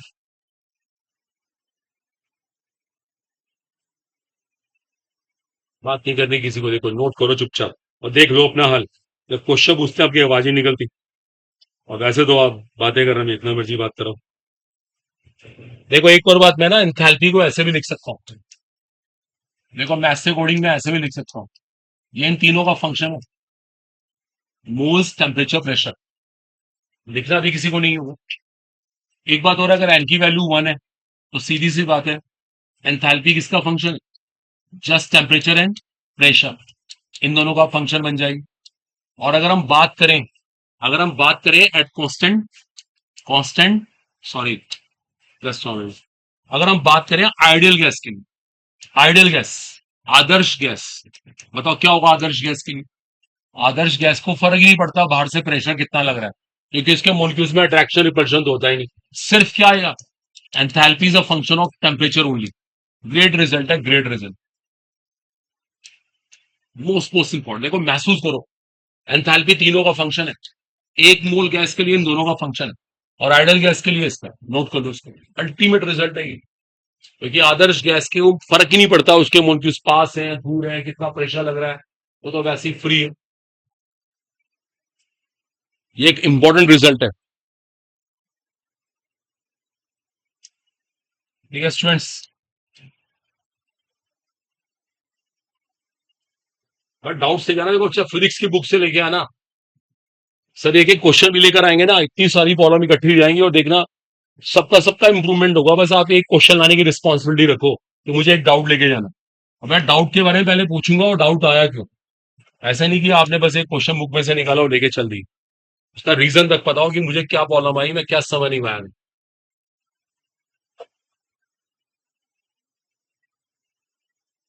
चलिए होपफुली यहां तक क्लियर है।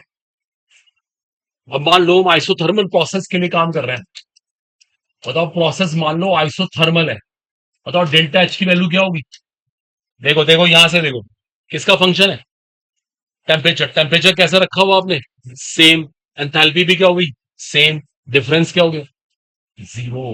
तो कितनी इंपॉर्टेंट लाइन है ये, 100% क्वेश्चन मिलेगा आपको आइसोथर्मल के लिए, idol gas and idol gas, delta H की वैल्यू क्या मानी जाएगी, zero, that should be clear.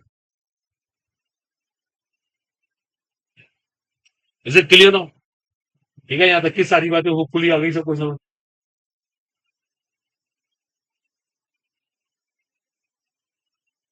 देखो नेक्स्ट स्टेप पे आते हैं इसके बाद। भाई साहब पीछे बात ना करिए बिल्कुल भी, क्लास से बाहर निकाल दूंगा, पहले बता रहा हूं।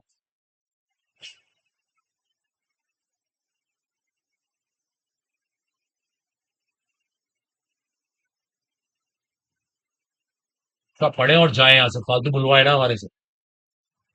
देखो अभी वेल नोन है, हमने एंथैल्पी का फॉर्मूला सीखा। अब एक काम करते हैं, दोनों साइड डेल्टा साइन लगा देते हैं, डिफरेंस इसको बोलते हैं।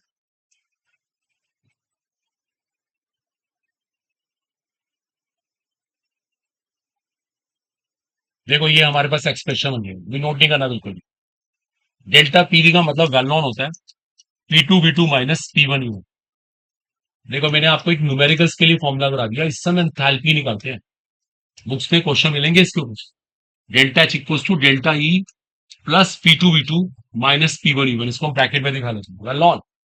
डेल्टा पी का मतलब यही है, डेल्टा का मतलब डिफरेंस, अंतर इसे कहते हैं, P2V2 माइनस P1। एक तो ये फॉर्मूला सब बच्चों को टिप्स में होना चाहिए, बुक्स पे बहुत न्यूमेरिकल मिलेंगे इसके लिए। एक और बात, अगर आप कांस्टेंट प्रेशर पे काम कर रहे हैं, स्थिर दाब पर, अब कांस्टेंट प्रेशर है, ये वैल्यू भी पी है और ये वैल्यू भी पी है, पी कॉमन ले लेते हैं, इस बार पी कॉमन लेते हैं, लो एक फॉर्मूला ये बन गया हमारा, पी इंटू V2 - V1, और क्या लिख देंगे V2 - V1 को हम डेल्टा वी, वर्क डन क्या, तो as like P delta V कह देते हैं। देखो एक फॉर्मूला ये बन गया। ओके आ रहा है सबको समझ। देखो ये सब नहीं आएगा तो कंपटीशन क्या, एकेडमिक बोर्ड्स की भी रेस से बाहर है। ये सब 11th 12th का सिलेबस में पढ़ा रहे हैं आपको, अब देख लो आपको कितना आता है। जागे भाई अपने बारे में सोच नहीं, वरना तो आपकी मर्जी है। हर साल यहाँ कितने स्टूडेंट्स आते हैं और कितने लोग सिलेक्ट हो रहे हैं सबको बताइए। देखो ये हमारा फॉर्मूला बन गया। एक और interesting point, zero variable PV is to N RT. अच्छा हमारे डिस्कशन में प्रेशर टेम्परेचर कांस्टेंट है, हम प्रेशर टेम्परेचर नहीं बदल रहे, आर पहले से कांस्टेंट है।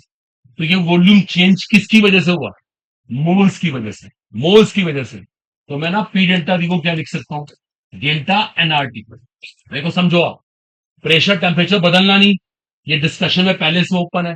आर का नाम गैस कांस्टेंट है, तो वॉल्यूम को किससे बदला, मोल से बदला ना। अब देखो मैं एक फॉर्मूला और बना रहा हूं, delta H equals to delta E plus delta NRT. एक बात आपकी सेफ्टी के लिए और बता दूं, थर्मोडाइनमिक्स एक बात मान के चलती है कि जब भी वॉल्यूम में चेंज होगा वो गैस की वजह से होगा। देखो सुन लो, थर्मो का एक रूल है, थर्मो कहती है सॉलिड लिक्विड की वजह से वॉल्यूम में कोई चेंज नहीं होता, ये वॉल्यूम को चेंज नहीं करते, वॉल्यूम चेंज करने का तो गैस जिम्मेदार होती है, गैस। अब देखा हर बार हम गैस लेके चलते हैं, इसलिए बेटर है यहाँ पे जी लगाना, ये गैस का इंडिकेशन होता है। अब इससे कंफ्यूजन नहीं होगा, ये डेल्टा एन जी गया, अभी मैं इसको प्रॉपर लिख दूंगा। आप पहले आराम से ना ये तीन फॉर्मूले ढंग से नोट से मेंशन करो, एक ये फॉर्मूला, एक ये फॉर्मूला और एक ये।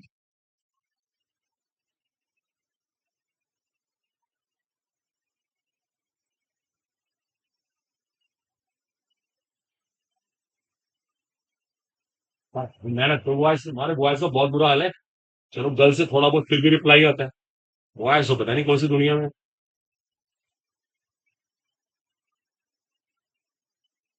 छोटी मोटी जॉब भी नहीं, कोई टीचिंग की जॉब भी नहीं कर पाओगे आप?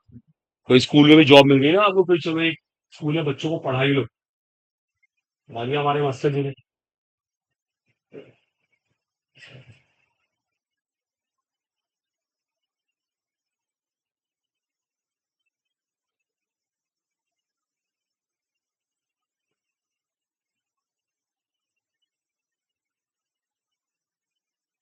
ओके, उसको question but now that should be clear. एक फॉर्मूला ये आया, एक फॉर्मूला ये और एक फॉर्मूला ये, अल्टीमेट फॉर्मूला तीनों के तीनों मोस्ट मोस्ट इंपॉर्टेंट। तीनों टिप्स होने चाहिए आपके।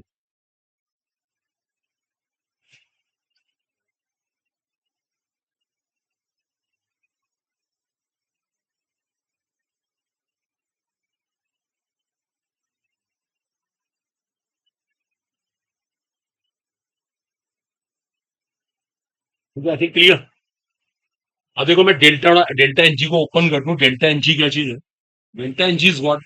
सम ऑफ, होता है ना, समेशन होता है ये, number of moles of gases products. जो गैस लेनी पड़ेगी यहाँ पे सिर्फ, minus summation of number of moles of gases reactants. Gases reactants, ये गैसीय उत्पाद, वो गैसीय अभिकारक। ये गैसीय उत्पाद, वो गैसीय अभिकारक। गैस ही लेनी है, दैट्स इंपॉर्टेंट है। ये भी सम है, वो भी सम है, नोट कर लो। ये डेल्टा एन जी बहुत इंपॉर्टेंट कंसर्न है, बहुत क्वेश्चन आते हैं इसमें। अब देखो हमारा एंथैल्पी का भी लेक्चर कंप्लीट हो गया। एंथैल्पी का भी डिस्कशन कंप्लीट है।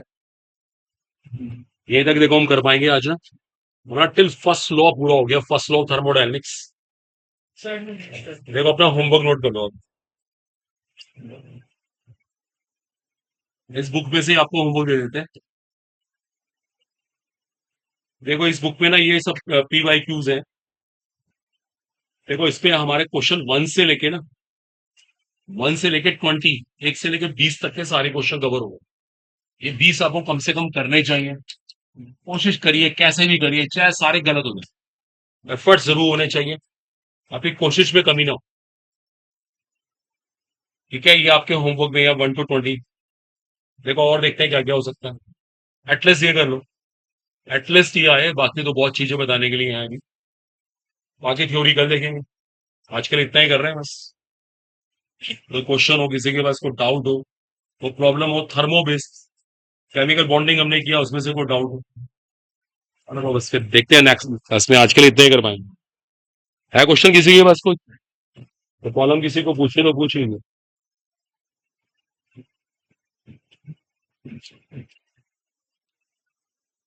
ठीक है स्टूडेंट्स, आजकल इतना ही बस।